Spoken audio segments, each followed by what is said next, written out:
has concluded. Questions without notice. The Prime Minister. Thank you, Mr Speaker. Mr Speaker, following the resignation of the member for New England as Leader of the National Party and as Deputy Prime Minister, the National Party have elected the member for Riverina as their leader, and he has been sworn in today as Deputy Prime Minister and Minister for Infrastructure and Transport, and accordingly I tender the revised ministry list, and in doing so congratulate the member for Riverina and thank the member for New England for his service as Deputy Prime Minister and as Minister for Agriculture and latterly Minister for Infrastructure and Transport. Thank you, Prime Minister. The Leader of the Nationals on indulgence. Thank you, Mr Speaker. For the information of members of the House, I advise that this morning I was elected Leader of the Federal Parliamentary National Party. It is obviously a great honour and a privilege, and I will seek to do my very best always. I thank the member for New England for his services to the party and to the nation. Senator Bridget McKenzie remains the Deputy Leader of the National Party. I look forward to working with my coalition colleagues to advance the interests of the nation, and especially for rural and regional Australians. Thank you, Mr Speaker. Questions without notice. The Leader of the Opposition. Thank you, Mr Speaker. My question is to the Prime Minister. I refer to the Prime Minister's inept failure to enforce his own ministerial standards. Is the Prime Minister powerless to act against a minister who breaches the ministerial standards when that minister is a member of the National Party? And are there any formal agreements— The Leader of the Opposition, please resume his seat. Can the Leader of the House cease interjecting? I refer members to my statements during the last sitting week. I need to hear these questions if I'm expected to rule on them, so I'm going to need to ask the Leader of the Opposition to begin his question again. Thank you, Mr Speaker. My question is to the Prime Minister. I refer to the Prime Minister's inept failure to administer his own ministerial standards. Is the Prime Minister powerless to act against a minister who breaches the ministerial standards when that minister is a member of the National Party? And are there any formal agreements that prevent the Prime Minister from enforcing his own ministerial standards? The Prime Minister has the call. Mr Speaker, the answer to those two questions are no and no. The ministerial standards are enforced and have recently been revised. And I want to note, Mr Speaker, that it took some time, for the Leader of the Opposition to agree with the members on my left that ministers must not engage in sexual relations with their staff. It took him a while to agree with that. He did. Anyway, Mr Speaker, the ministerial standards have been revised, and for the information of honourable members, I table a copy of the ministerial standards as revised by me and reissued on the 15th of this month. The member for Dunkley. Thank you, Mr Speaker. My question is to the Prime Minister. Will the Prime Minister update the House on the strength of Australia's economic and security relationship with the United States? The Prime Minister has the call. Thank you, Mr Speaker. Mr Speaker, I thank the honourable member for his question, and I want to say, as honourable members know, we returned back from the United States this morning. I want to thank President Trump and First Lady Melania Trump for the very generous welcome they accorded us. It was very constructive discussions and very productive visit. It was designed to broaden and deepen our enduring relationship, our great alliance with the United States. We are building on 100 years of mateship, and we are set for 100 more. And on July the 4th this year, it will be 100 years since the first time Australian troops and American troops went into battle together, led by an Australian general, Sir John Monash, General Monash, and, Mr Speaker, Australians and Americans have stood side by side in freedom's cause ever since.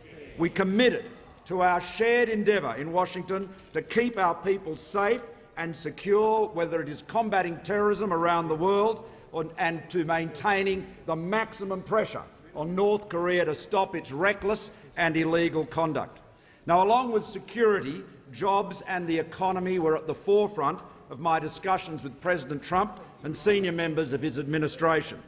The United States is our most important economic partner. A quarter of all foreign direct investment in Australia is from the United States, and that investment drives, directly or indirectly, 1 in 12 Australian jobs.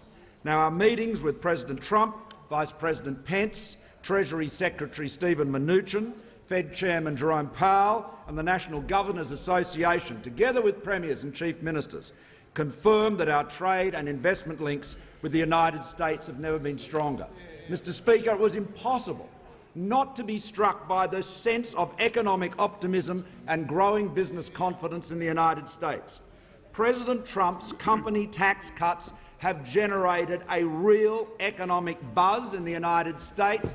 Business leaders are enthused. They're enthused both by the tax reform and by the cuts in regulation and red tape, and we're already seeing this translated into higher levels of investment and higher wages. And, Mr. Speaker, I was accompanied by the most influential delegation of Australian business leaders ever to leave our shores for the United States, as well as most of our state premiers and chief ministers, as I said. And it's a great tribute to the efforts of the Business Council of Australia, assembling that CEO delegation, and also to the great work of the Foreign Minister and our Ambassador in Washington, Joe Hockey, who has led the charge on our campaign to deepen and broaden and strengthen an already strong relationship with our greatest ally, the United States of America.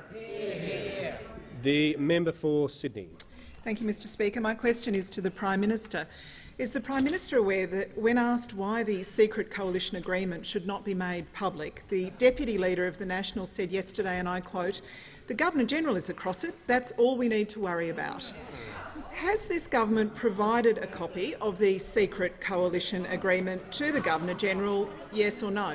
The Prime Minister will resume his seat. I can see he wants to answer the question, but I can't see how that's in order. The practice makes very specific reference to such matters, and I'm now going to hear from the Manager of Opposition Business.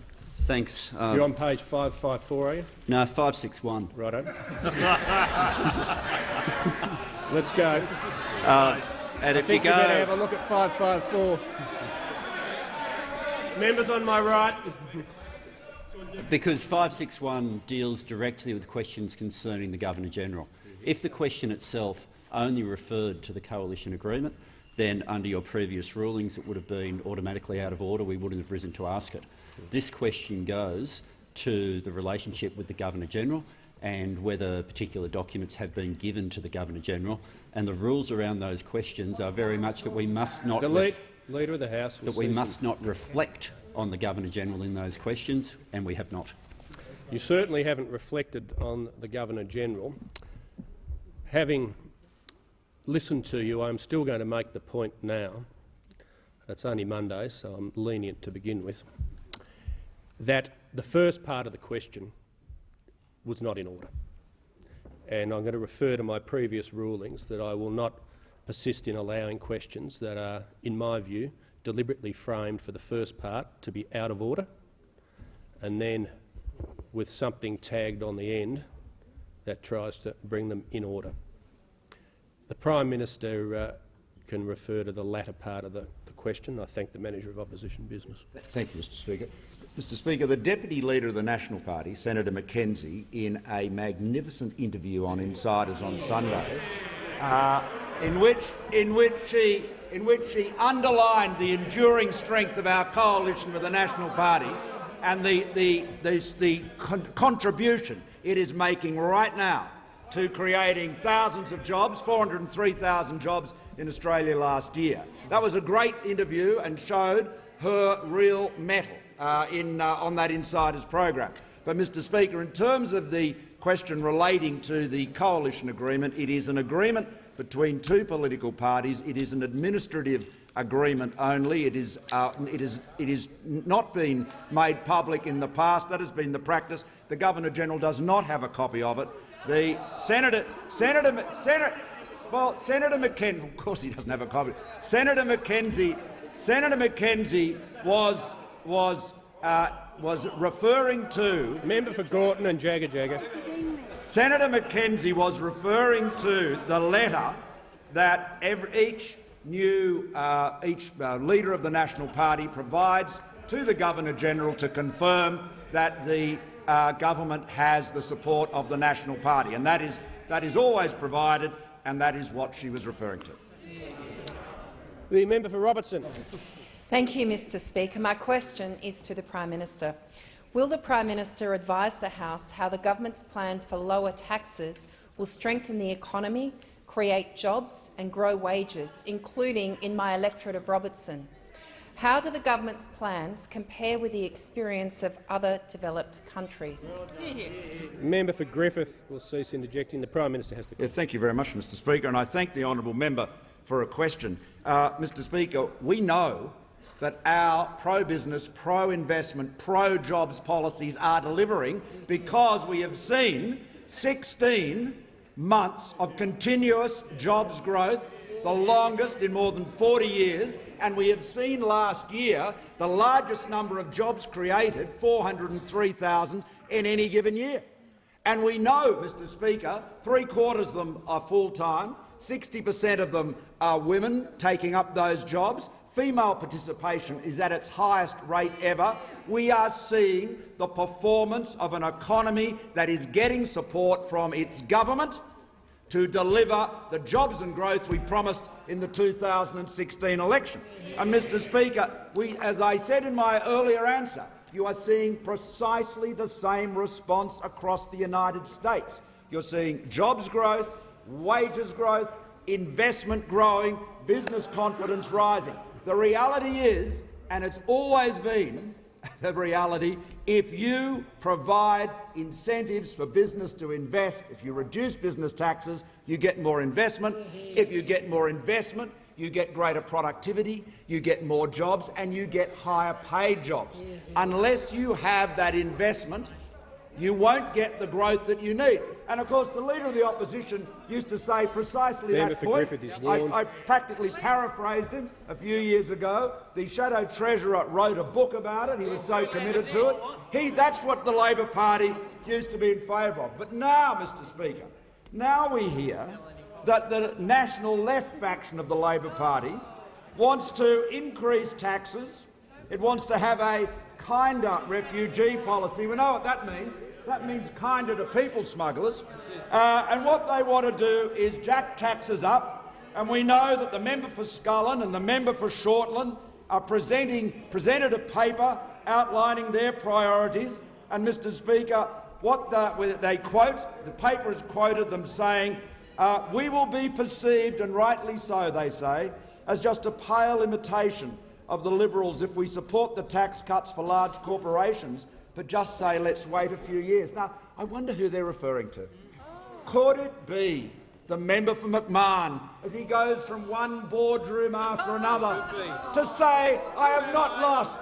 He says, I haven't lost my passion for lower business taxes that I wrote about in my book, which, by the way, Mr Speaker, copies can be found anywhere where remaindering occurs.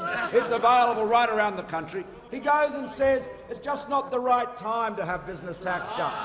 Well, the left are after him, and they're after the Leader of the Opposition, and it is the left that is threatening the economy of our future. Concluded. The member for Hunter. Thank you very much, Mr Speaker. My question is to the Prime Minister, and I refer him to his previous answer on the question of the coalition agreement. Can the Prime Minister confirm that his government has spent almost 3 years and tens of thousands of taxpayers' money on lawyers to hide the secret coalition agreement?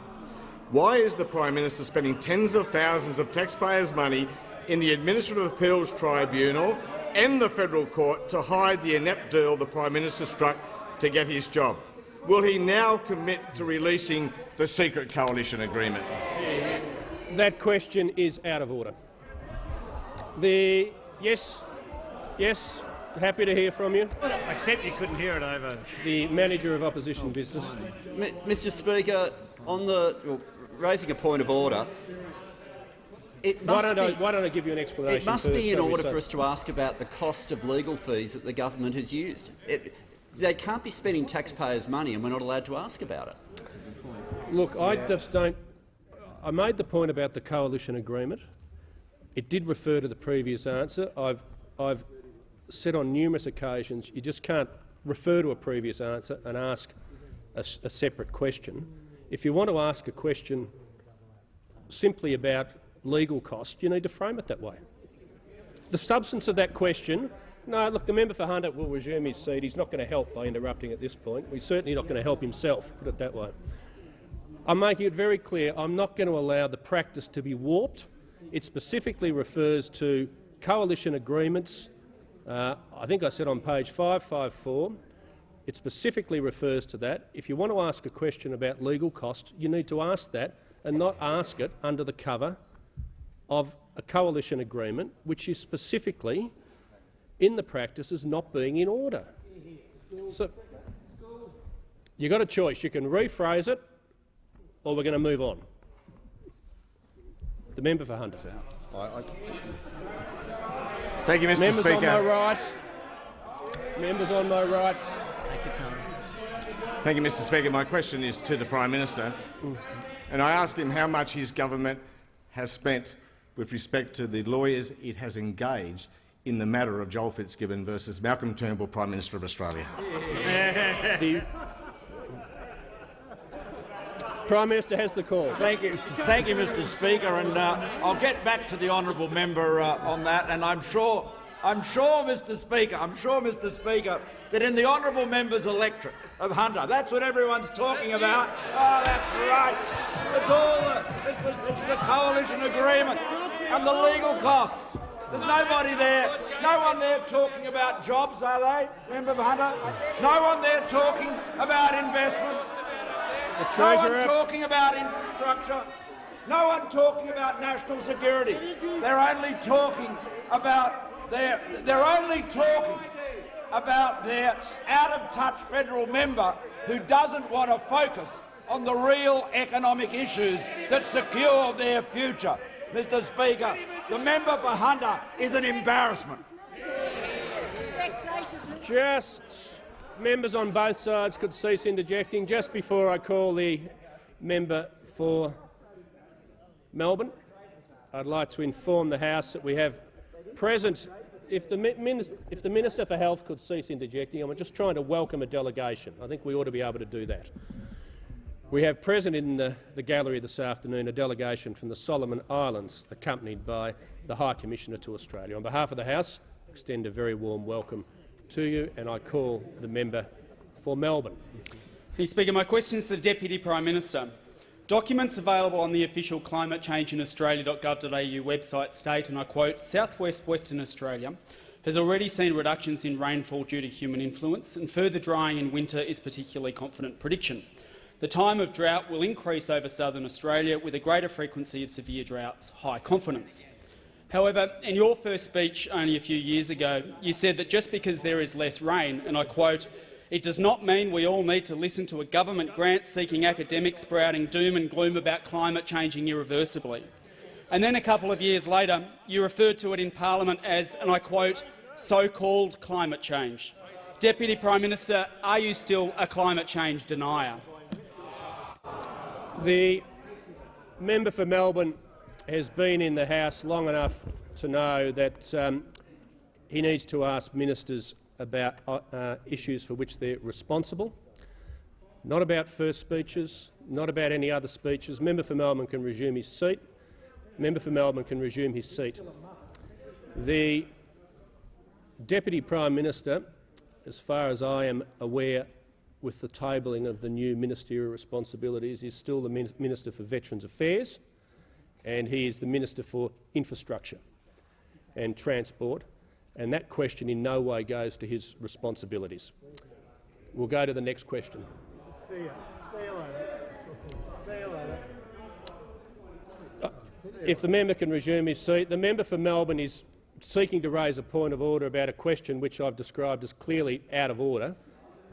Mr. Speaker, the Parliament currently has an inquiry underway on the impacts of climate change on infrastructure. The member for Melbourne will resume his seat. The member for Melbourne will resume his seat, and I'm going to be very clear for the member for Melbourne. I've made my views known on a particular standing order before. The Leader of the Opposition's heard me on this issue. Leader of the Opposition gets 30 seconds for each question. The crossbench get 45. You had 45 seconds and you couldn't relate the material to his ministerial responsibilities. It's clearly out of order. I'm not going to argue and waste the time of the House on issues that are black and white in the standing orders. The member for Wide Bay. Thank you, Mr Speaker. I actually do have a question for the Deputy Prime Minister and Minister for Infrastructure and Transport. Will the Deputy Prime Minister update the House on how the coalition government's record infrastructure investment will help deliver economic prosperity across regional and rural Australia? How does this investment help to create more and better paid jobs for hard-working Australians? And is the Deputy Prime Minister aware of any alternative approach? The Deputy Prime Minister has the call. Thank you, Mr Speaker, and I thank the member for Wide Bay for his question. This government is about delivery for all Australians, including $384.2 million for Section C of the Cooroy to Curra, upgrading the member's seat of Wide Bay, which is now complete. Only the Coalition is delivering jobs and infrastructure to our regions, for our nation. We are building and expanding dams. We're upgrading our major transport routes because this is what keeps regional communities going. Our farmers and our country towns hold a special place in Australia. They do. These communities are the very heart of our economy, and this government is working hard to ensure that regional Australia can grow and prosper. I should know this. I'm from Mara. It's a little village of 368 people. Mr Speaker, how good is it that a nation can have a Deputy Prime Minister from a little village like Mara, Mr Speaker? That says a lot about Australia, Mr Speaker. We have invested $220 million in the mobile black spot program, Mr Speaker. When those opposite were in power, not one single cent was spent on mobile black spot problems, Mr Speaker. They want to keep regional Australia in a black hole of silence. They do. We have invested heavily in major roads, including infrastructure to Bruce, Pacific, Warrego highways and the Northern Beef roads. Mr Speaker, our record $75 billion in infrastructure links regional communities, creates jobs. Mr Speaker, 1,100 jobs a day were created last year by small and medium enterprises, thanks to the good economic policies of the Liberal Nationals government, Mr Speaker. But we didn't stop just there with jobs for our children and our grandchildren for generations to come. Regional investment programs such as the Building Better Regions Fund only goes to rural and regional communities. It doesn't go to the member for Watson's electorate because that's in an urban community. But when Labor were in power, the regional programs funding went to city-based electorates, and that was wrong, Mr Speaker. Our regional jobs and investment package is delivering $220 million to create jobs in regions which need a kick-start.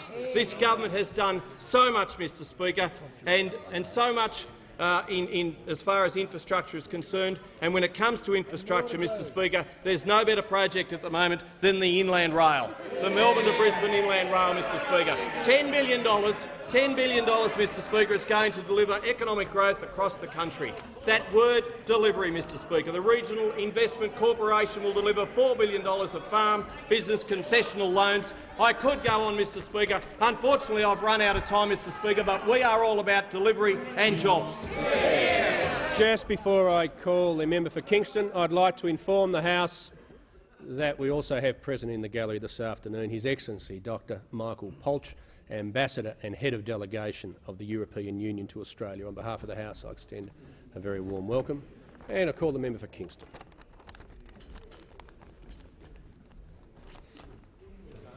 Thank you, Mr Speaker. My question is to the Prime Minister. Is the Prime Minister aware of a report that to become Prime Minister he made an agreement which gave the member for New England and the National Party ministerial responsibility for water? Given the new Deputy Prime Minister has said that the Murray-Darling Basin Plan was environmentalism gone mad, has the Prime Minister today discussed with the new Deputy Prime Minister any agreements relating to water? The Prime Minister has the call. You're the one who's voting against the plan. Yes, I thank you, Mr Speaker. Mr Speaker, the Labor Party purely for the purpose of trying to ingratiate itself with Green voters in the seat of Batman, is putting the whole Murray-Darling plan at risk. They're voting down, seeking to vote down the Northern Basin Review, which the member for Watson initiated. He set it up when he was Minister for Water. It was a part of the plan, and they want to vote that down in the Senate. And as a consequence, we've seen the governments of New South Wales and Victoria, Liberal and Labor governments, raising the question of whether they will continue to be part of the Murray-Darling Basin plan. It is recklessness on a grand scale, and nobody knows how reckless it is better on that side of the House than the member for Watson. He knows, because he was Minister for Water, he understands the politics of it, but he has been overruled by the Green left in the Labor Party, who are pursuing inner-city votes at the expense of the jobs, of farmers, of irrigators, of cities and towns, right down the Murray-Darling Basin. This is a disgraceful abandonment of jobs, of farmers, of production, of the environment, Mr Speaker, an abandonment by the Labor Party as they pursue Green votes in the seat of Batman. It demonstrates their utter failure to have regard to the importance of the Murray-Darling Basin plan. And in that context, I want to say, Mr Speaker, that the member for Agriculture and Water Resources, the member for Maranoa, the Minister, I should say, for Agriculture and Water Resources, the member for Maranoa, has been doing an outstanding job in endeavouring to keep the plan on track, despite the wrecking activities of the Labor Party and the Greens. The member for Menzies. Thank you, Mr Speaker. My question is to the Foreign Minister. Will she update the House on her recent trip to the Middle East and progress in the fight against ISIS in Syria? The Minister for Foreign Affairs. Mr Speaker, I thank the member for Menzies for his question and for his deep interest in Australia's national security. Recently, I attended a foreign ministers' meeting of the Global Coalition to Defeat ISIS. It was held in Kuwait and co-hosted by the United States. Secretary of State Rex Tillerson was present. Australia is a founding partner of that coalition, and it now numbers 75 nations who are committed to defeating ISIS and its hateful ideology. At the meeting, all 75 nations recommitted to the fight against ISIS, whether it is in Iraq or Syria or globally, and we noted ways that we can work together to fight the risk of returning foreign terrorist fighters, including to our region. Mr Speaker, there are 75 members. A new member attended for the first time, and that was the Philippines. And the Philippines were able to share the experience they had of a 5-month siege in Marawi, the city of Marawi in southern Philippines, where local extremists had aligned themselves with ISIS and ISIS ideology. Mr Speaker, in Iraq there has been some success in the fight against ISIS. Indeed, territory has been retaken, but there is still a need for the Australian Defence Forces to be present to help train the Iraqi security forces and Iraqi military to ensure that ISIS does not reappear in Iraq. In Syria, the fight against ISIS is complicated by the horrendous civil war that is going on in Syria, and in fact it was because of those ungoverned spaces that ISIS was able to take hold of territory. The recent bombing of Ghouta has caused tremendous destruction, and this was done by the Assad forces. It has led to the United Nations Security Council imposing a resolution last Saturday, the 24th of February, whereby a 30-day humanitarian pause has been imposed to enable humanitarian aid to reach those in need in Syria. Mr Speaker, the Australian government has imposed sanctions on 184 Syrian individuals and entities for shocking crimes during the civil war, including the use of chemical weapons against civilians. And, Mr Speaker, the Australian government is supporting the United Nations set up a mechanism to investigate and prosecute crimes against humanity that have been committed in Syria. Mr Speaker, we have also supported humanitarian assistance into Syria, as well as taking 12,000 Syrian refugees. Mr Speaker, this government will do everything we can to keep Australians safe from terrorism in the Middle East, globally and in our region. The Leader of the Opposition. Thank you. My question is to the Prime Minister.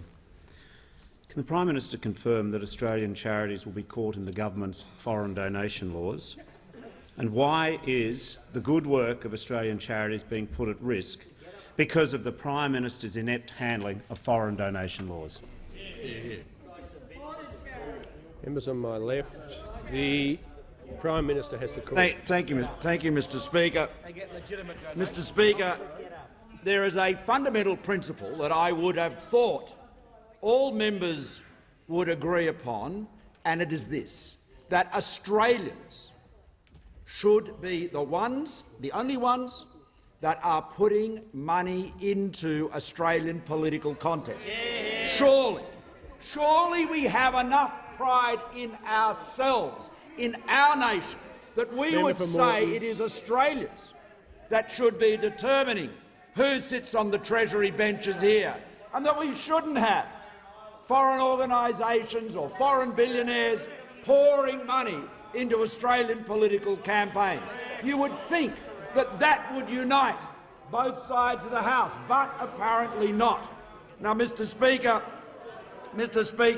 what we are committed to is ensuring that we keep Australian politics and Australian political decisions within the hands and the influence of Australians. Now, Mr Speaker, the reality is this, that the Labor Party's own proposed legislation sought to ban all entities, including charities, from using foreign money donated for political purposes to finance political campaigning. The only problem was that Labor's legislation defined foreign donations so narrowly as money being physically located outside Australia. So if the money was brought into an Australian bank account, it wasn't caught by this really tough law. You know, that was Labor standing up to defend our system. Labor's foreign donations legislation was a joke, and it is a very simple point, Mr Speaker. Under our bill, charities are able to take as much money from foreign entities as they want, but they can't use that foreign money to fund political campaigning in Australia. Now, Mr Speaker, it has long been a requirement for any individual or entity that incurs a significant amount of political expenditure to disclose this to the Electoral Commission. Just 7 out of 55,500 registered charities in Australia reported political expenditure last financial year. That represents 0.01% of Australian charities. So the bill has no effect on foreign funding for charities' non-political activity or charities' political campaigning where it is funded by Australians. So the work talking about St Vincent de Paul or World Vision, that is a simple exercise by the Labor Party in trying to distract from the fact that GetUp wants to raise millions of dollars from overseas to use foreign money to influence the politics of our nation. And we won't have a... The member for Latrobe.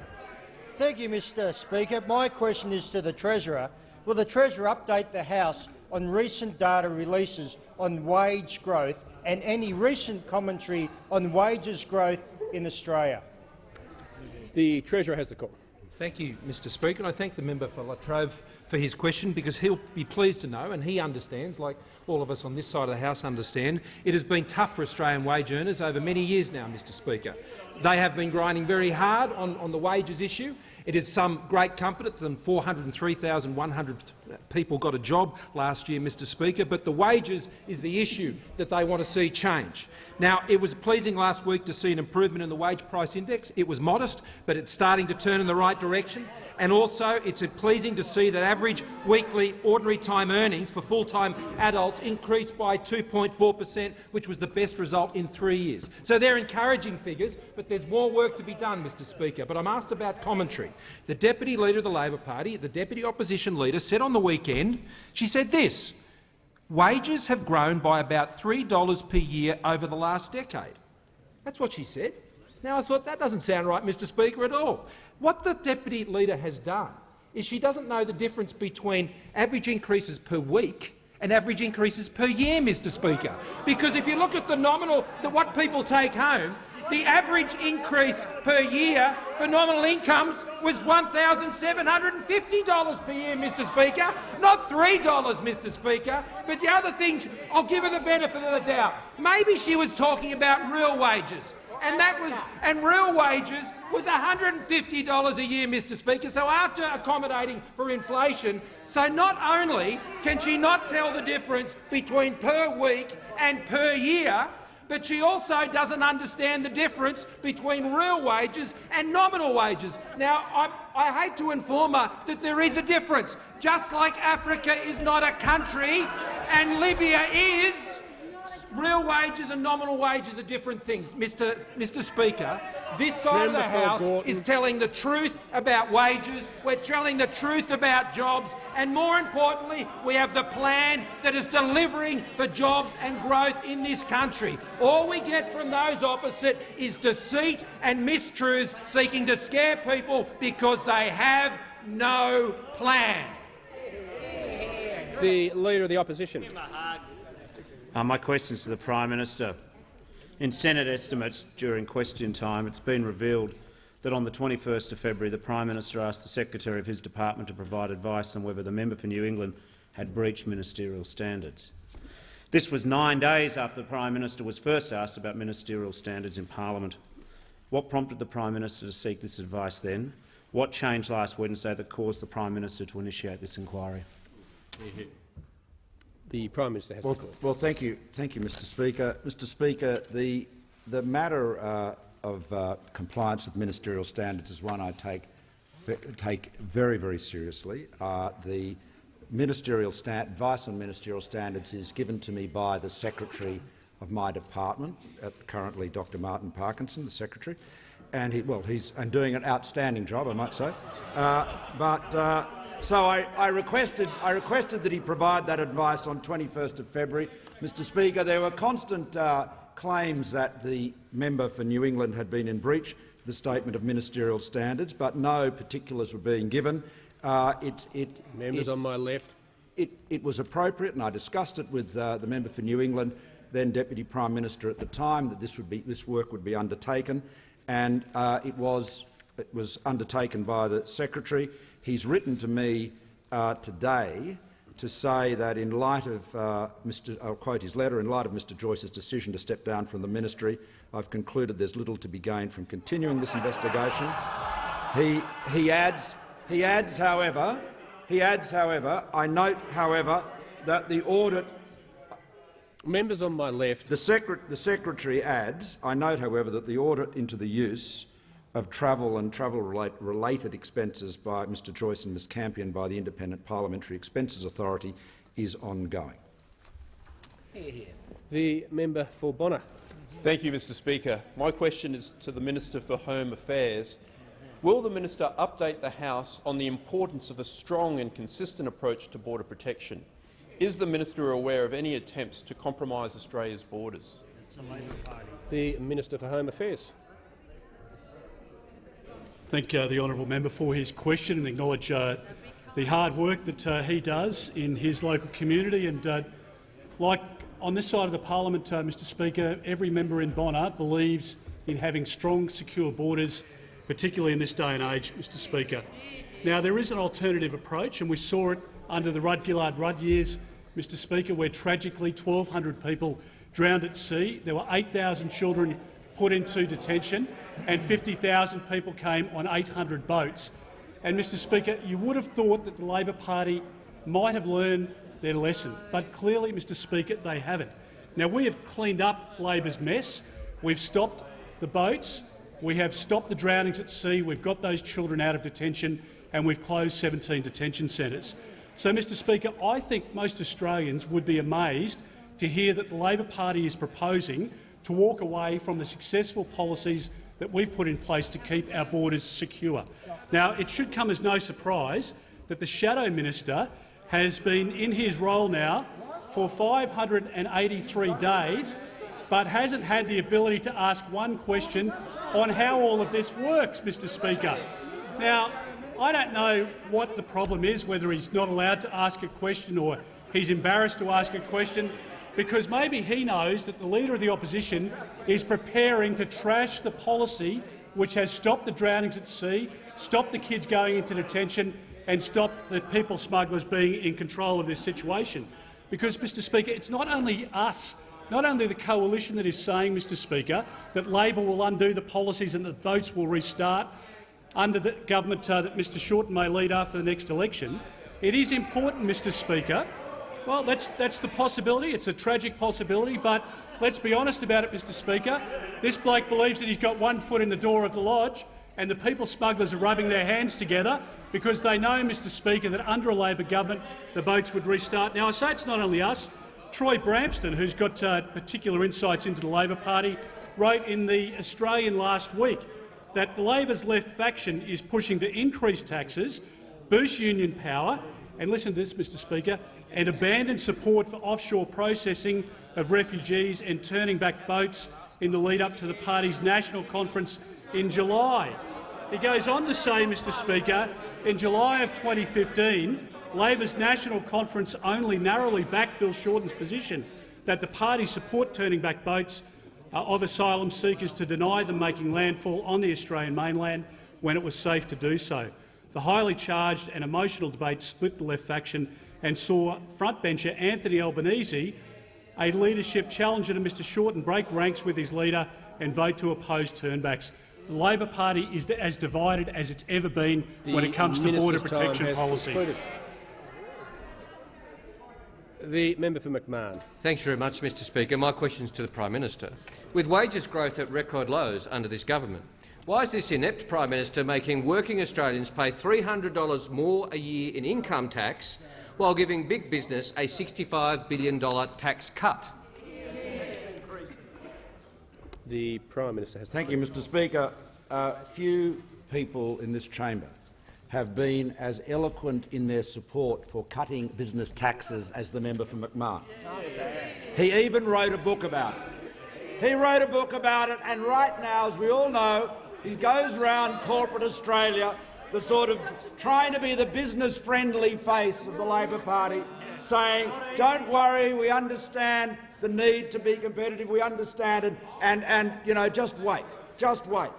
And of course, he's had his coattails pulled by the left of the Labor Party because they are committed to higher business taxes, they're committed to higher taxes, and the result of that is making Australia uncompetitive. Let's not kid ourselves, Mr Speaker. We've got to look at this in a clear-eyed way. Do we really think Australia will effectively compete for capital with the highest rate of company tax in the OECD? I mean, Mr Speaker, the Labor Party in an ideal world may say, an ideal from their point of view, they may say company taxes should be higher. Well, we don't live in that fantasy world. We live in a world which is intensely competitive, and we have to fight for every dollar of investment and every single job. And that's what my government does every day. That's why we have supported the policies that have enabled 403,000 jobs last year. Mr Speaker, I've just come from Washington, where I've met with the National Governors Association, and I can tell you there are many people in the United States who recognise the advantage we have secured for our exporters with our trade agreements and with the TPP-11. I can tell you, if you're in the beef cattle industry in America, you're looking at paying substantially higher tariffs to to get into the Japanese market, much higher than an Australian beef producer. And they recognise that our government has been looking after our farmers and our exporters, and we've done that. Why? Because we want to protect investment and jobs.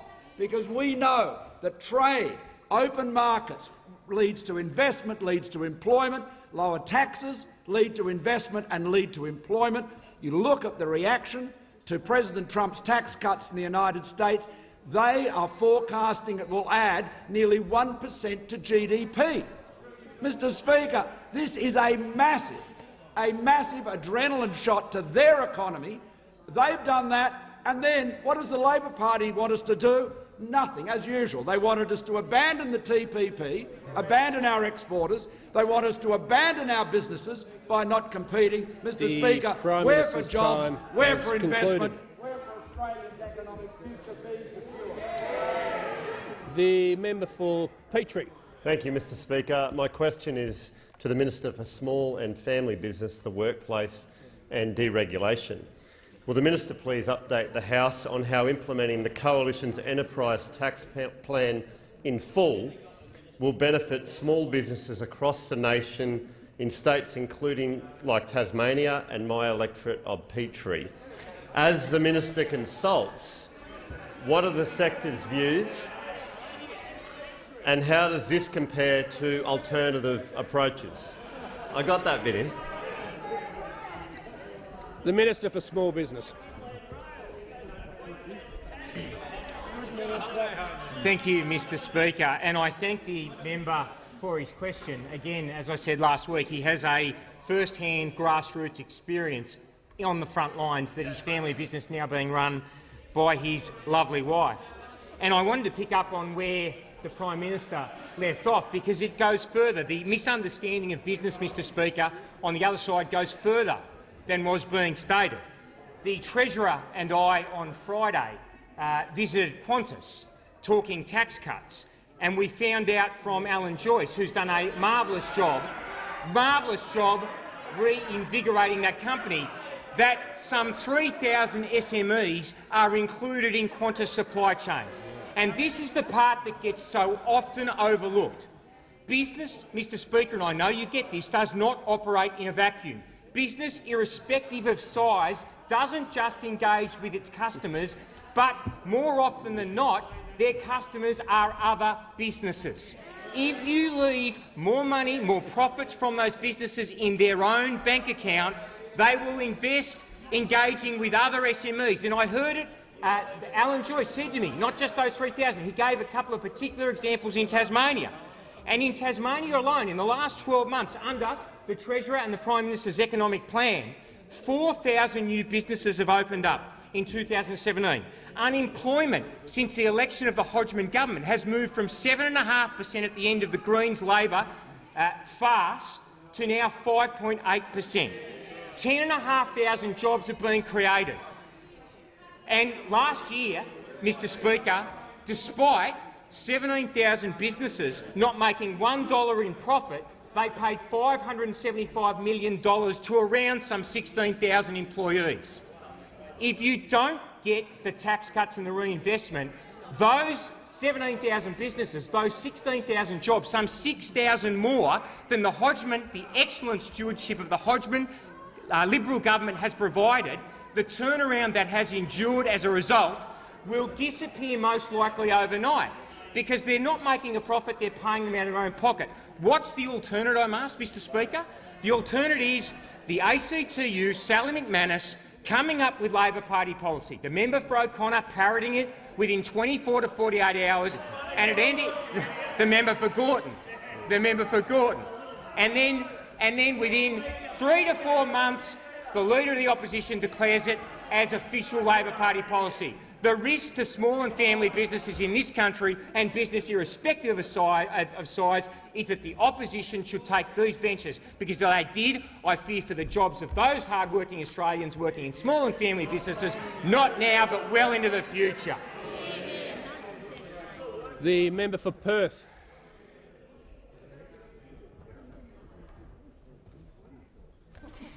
Thank you, Mr Speaker. My question is to the Minister for Revenue. Almost 1 year ago, the minister said that legislation which would reform payday lending and rent-to-buy schemes would be introduced at the earliest opportunity. Is the minister aware there are reports today of a Queensland rent-to-buy business which charges more than $8,000 for a laptop worth $1,900? Is this Conservative government so inept that it's allowed this sort of behaviour to continue unchecked because it has delayed legislation to fix it?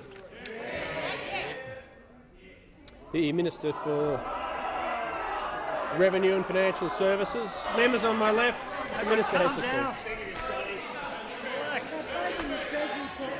The member for Perth will cease interjecting or he won't get to hear the answer. I thank the member for his question, and despite all the laughing on the other side, I actually think that this is a very serious matter. The government, of course, has been very strong in its support of consumers, and the government, of course, was the government that put in place a review process that ensured that we looked at payday lenders, those people who provide small amount credit contracts, and also looked at consumer leasing and provided a recommendation to government. That recommendation was very clear, and when I was the minister responsible for this particular area, we accepted the vast majority of the recommendations, and the government made announcements in respect of that. We have since then released legislation, and that legislation is legislation that those opposites say they embrace. So it is quite surprising. It is quite surprising. Member for McMahon. It is quite surprising then that those opposite would be critical of our government that has sought to put in place the protections that are required for those people who are some of the most vulnerable people in our community. And let me remind those opposite that they have not been a friend to consumers, because they are the people who have wanted to stand in the way of the one-stop shop for consumer complaints. It is our side of politics that has put that in place, that has legislated that, to ensure that those people who have a complaint, a financial services complaint, whether it's a superannuation complaint, a credit complaint, or in fact a complaint against one of the banks, that they can receive access to free, binding and very fast responses so that they can be put in a position where they can get on with their lives. Now, those opposite weren't particularly keen on this, but we on this side of the House were able to deliver it. So while they might talk about all of the things that they want people to believe that they are doing for consumers, it is us who are acting. The member for Goldstein. Member for Goldstein has the call. My question is to the Minister for Defence Industry. Will the minister outline to the House how the government's investment in defence industry projects like One Sky will support hundreds of jobs for hard-working Australians, create a stronger national economy and ensure our national security? And how does this compare with other approaches? The Minister for Defence Industry. Thank you, Mr Speaker, and I thank the member for Goldstein for his question, and he'd be pleased to know, as will all the Victorians in the chamber, that today the government signed a contract with Thales Australia to create One Sky. One Sky is the first civilian and military air traffic control system in the world. It is an incredibly ambitious project. It's an example of Australian know-how, technology, sophistication, leading the world in an area which could be incredibly valuable to the Australian economy. The contract that we've signed today with Thales Australia is for $1.2 billion. It secures 450 jobs in Melbourne and 200 more across the supply chain.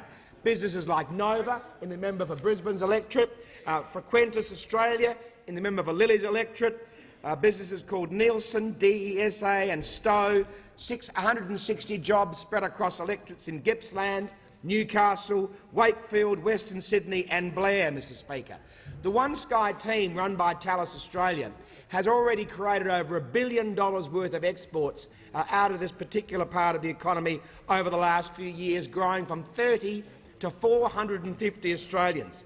Their software developers, their engineers, their project managers have been at the forefront, at the cutting edge of this kind of technology, Mr Speaker. It's a really good example of the Turnbull government using the $200 billion heft of our biggest military capability build-up in our nation's history to drive not just capability, but to drive jobs, investment and growth in the economy, Mr Speaker. And I hear some members of the Labor Party interjecting. It stands in stark contrast to the 6 Rip Van Winkle years we had under Labor, Mr Speaker, under Rudd, Gillard and Rudd, where they made not one significant decision in the defence industry, the valley of death that they created in naval shipbuilding, Mr Speaker, where they didn't commission one vessel to be built in an Australian shipyard in 6 years. And we have fixed the problem that they've created. We have filled in the valley of death to the $200 billion heft, to the $200 billion debt investment in military capability over the next 10 years. We are creating the capability for the Defence Force, but we're creating jobs and investment and growth in the economy that Labor could have only dreamt of when they were in government. The member for Paterson. Thank you, Mr Speaker. My question is to the Minister for Agriculture and it concerns farming families. Is the minister concerned the government's inept delay at actually introducing reforms to payday lending and rent-to-buy schemes is hurting farming families, including farming families who are being preyed on by unscrupulous lenders who are sometimes charging more than $8,000 for a laptop worth $1,900. Are you concerned, Minister? You should be. Before I call the minister, the Leader of the House. Well, Mr Speaker, members on both sides. I'm trying to hear the Leader of the House. No, Mr Speaker. It's normally not hard to hear him, but it's a bit difficult at the moment. The Leader of the House. Mr Speaker, apart from the inappropriate use of the word "you," which the member should know by now is not allowed, the issue about payday lending sits in the portfolio of the Treasury, which is either to be answered by the Minister for Revenue or the Treasurer. It's not within the responsibilities of the Minister for Agriculture, no matter how they might try and dress up the introduction and the conclusion. The Manager of Opposition Business. Speaker, the Minister for Agriculture for the last 2 terms has been able to answer questions relating to the impact of a range of government policies on the constituencies of farming families. Otherwise, it never would have been possible, for example, for an answer on a free trade agreement to be given by the Minister for Agriculture. We've had plenty of them. Yeah, now, having heard the question, the Leader of the House is right with respect to those last couple of words in the question. And, in fact, when she speaks in that way, she's actually referring to me, not the minister. So we'll leave that to one side. In terms of the question, whilst it's undoubtedly the case that ministerial responsibility rests with the Treasurer, the member has sufficiently related the policy issue to the minister's responsibilities in the agriculture portfolio. So I'm going to allow the question.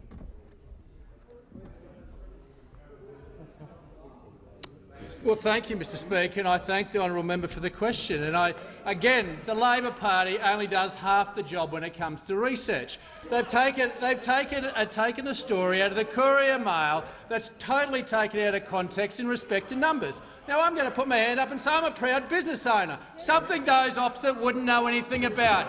If they're asserting that I'm making thousands of dollars out of having a consumer leasing business, well, I say, come and have a look at my profit and loss. Well, you might know what a profit and loss looks like because you never had to run one.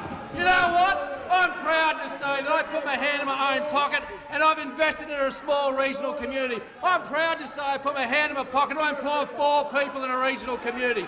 I'm proud to say I provide a service for those that are less fortunate than you and I, Mr Speaker, that can't afford to buy a fridge, can't afford to buy a TV, allows them to be able to do it. In respect to the numbers that are quoted, what they fail to acknowledge, what they fail to understand, and because of some unfortunate reporting, is that the lease agreement that they quoted provides an opportunity for those people that own that lease that product, to be able to upgrade that product, to be able to change that product, to be able to have a service to that product when it breaks down. That's what a business does, and those opposite should understand that we play an important part in small business. If you want to pass dispersions on my character in this way, for God's sakes, come with some policy. Come with something that's going to change Australians' lives and stop the character assassinations of those that are trying to make Australia better. Members on both sides. Members on both sides. The member for McEwen on a point of order. A point of order following the Leader of the Government's point of order. The minister said that you don't know what a profit-loss sheet is. I think that's quite wrong. I think you might know what it is, and maybe we can get him to address it properly. Thank you for that insightful point of order. The member for Forrest has the floor. Thank you, Mr Speaker. My question is to the Minister for Trade, Tourism and Investment. Will the minister outline the benefits of trade and investment for creating more and better-paying jobs? Is the minister aware of any alternative approaches that pose a risk to economic prosperity? The Minister for Trade and Investment. Well, thank you very much, Mr Speaker, and I thank the member for Forrest for a question.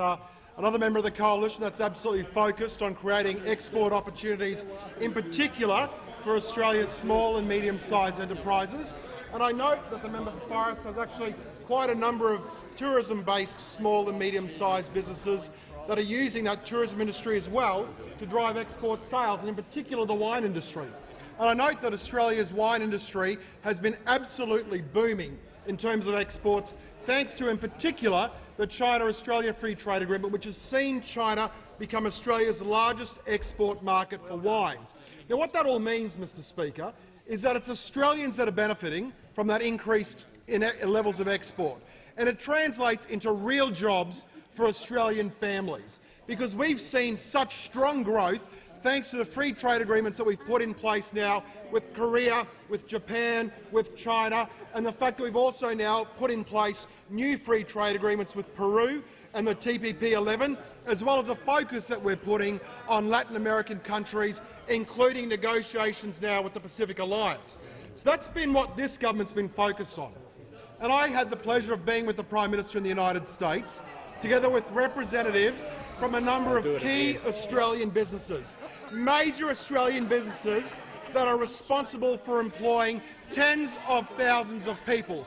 Businesses like Fortescue, like Rio, businesses like Qantas, like Wesfarmers, and all of those business leaders made it crystal clear to us in the United States that the key to them being able to do two things: one, make investment decisions to drive more investment into their businesses, which in turn creates more jobs, will come back to Australia remaining competitive. And as the Prime Minister said, the simple, inescapable fact is this: that Australia must be able to compete to drive investment dollars in this country. If we cannot compete, we will not get those investment dollars. And the consequences of not getting those investment dollars will be that there will be fewer Australian jobs into the future. So when the opposition leader and the Australian Labor Party arrogantly sit there and dismiss the direct comments from business leaders in this country who employ tens of thousands of hard-working Australians, they are basically staring down their noses of ordinary Australians, and they're staring down the noses at the CEOs of these businesses responsible for apportioning billions of dollars of investment, and they're saying, "We don't care what you say, we know best." The simple fact is, Mr Speaker, we are seeing a revival of confidence in the United States. That revival of confidence is being driven by lower corporate taxes. That revival of confidence means more jobs for Americans, and we want to do the same thing here in Australia by reducing company taxes, by driving investment and by driving employment. The member for Hunter. Here we go. Thank you, Mr Speaker. My question is to the member for Dawson. In his capacity as the chair of the Joint Committee on Publications, I ask him, when does his committee next intend to hold public hearings? Will those public hearings seek evidence from the member for New England on whether the secret coalition agreement should be published as a parliamentary paper? And in leading the committee, does the member for Dawson act with the support of other members, or does he act alone? Just before if the member for Hunter can just resume his seat, and the Leader of the House can resume his seat.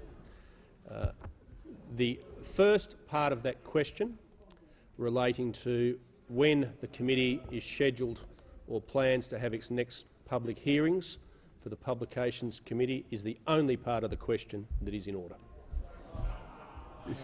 The member for Mr. Dawson. Speaker, a nonsense question like that deserves the answer I'm about to give to the member, and that is that ask a real question to government ministers, not backbenchers. That's for starters. Do that. That's your job. Secondly, members on my left. Mr. Speaker, my committee has been very efficient. Actually, what we've done is streamlined the processes for presentation of parliamentary papers to the Parliament. As such, we no longer meet. The member for Boothby. Thank you, Mr. Speaker. Members on both sides.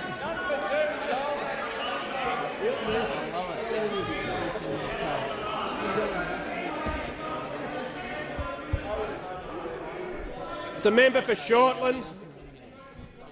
The member for McEwen. The member for Boothby has the question. Thank you, Mr. Speaker. My question is to the Minister for Health. Will the minister outline to the House how the Turnbull government's strong economic record enables us to deliver record hospital funding support for South Australia, including my electorate of Boothby?